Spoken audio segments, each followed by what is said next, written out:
they're airborne, we'll see under the power of the Avro Canada Orenda 14 engine.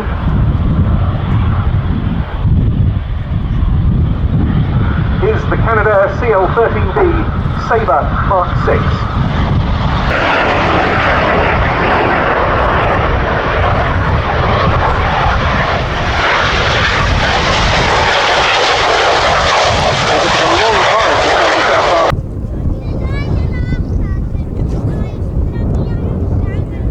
Your right then. How to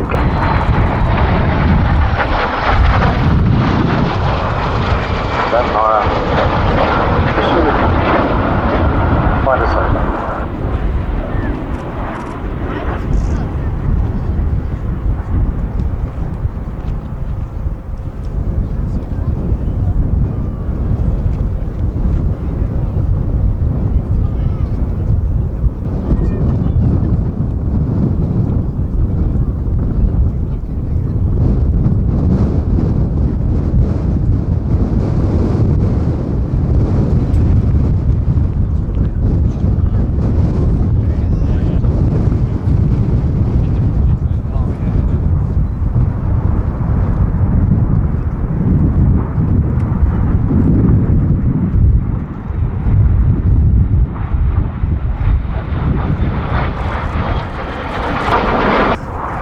And in comes the Sabre. Production F-86 Sabre went on to break the outright world airspeed record in September 1948, reaching 570 miles an hour.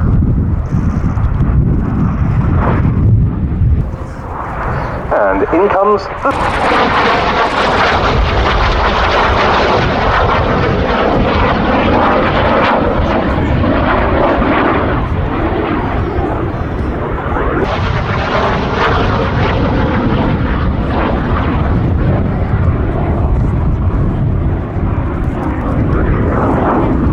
the...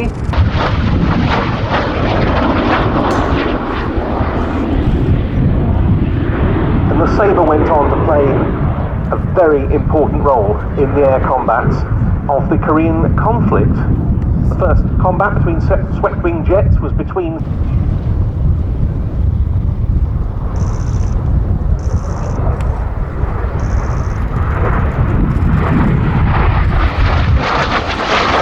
until the later F-86E and F models came along, was their true parity. Now, one saying of the time was, if it's...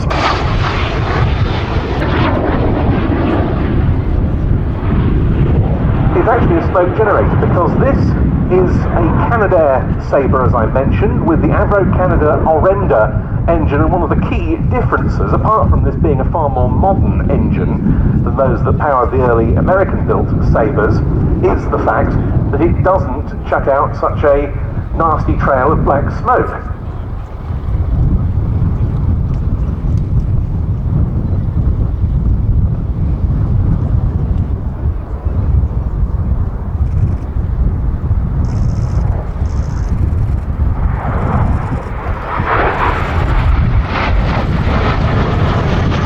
.115 Sabres will go, and when the RPM is at or above just 63%, that power is available instantly, much more like a modern jet.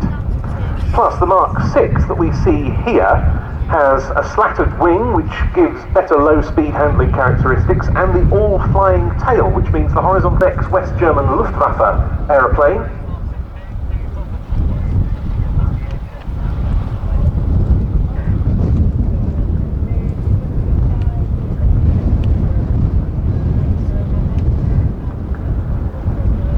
Been operated by Mistral Warbirds since 2019 from, as I said, Havilland in France. Frédéric Acari maintains the aeroplane himself, and he was flying it for us today. It's been lovely to have Fred back at Duxford. He flew at several of the Flying Legends shows in his Fury and the Mustang Moonbeam McSwine that we saw on the programme earlier. But he has been appearing for the first time in his Sabre here this summer. But now in comes the Vampire.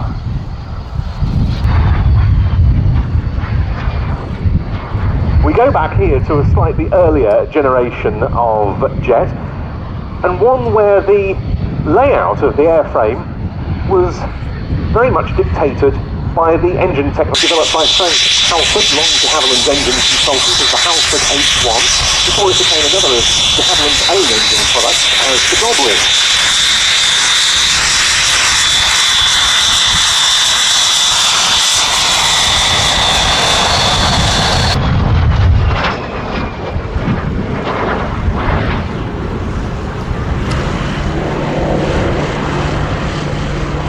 And the Vampire was the first jet to enter Royal Navy service.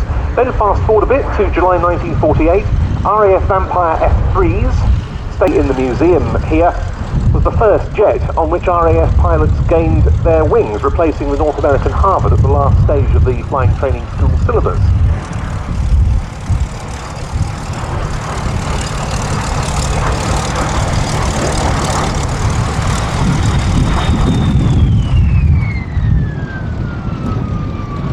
I mentioned how it's got number 3 squadron markings on, and they're touching down. Lovely flying as always from the founder of the Norwegian Air Force Historical Squadron, Kenneth Oksvisla, with the Vampire FB.56.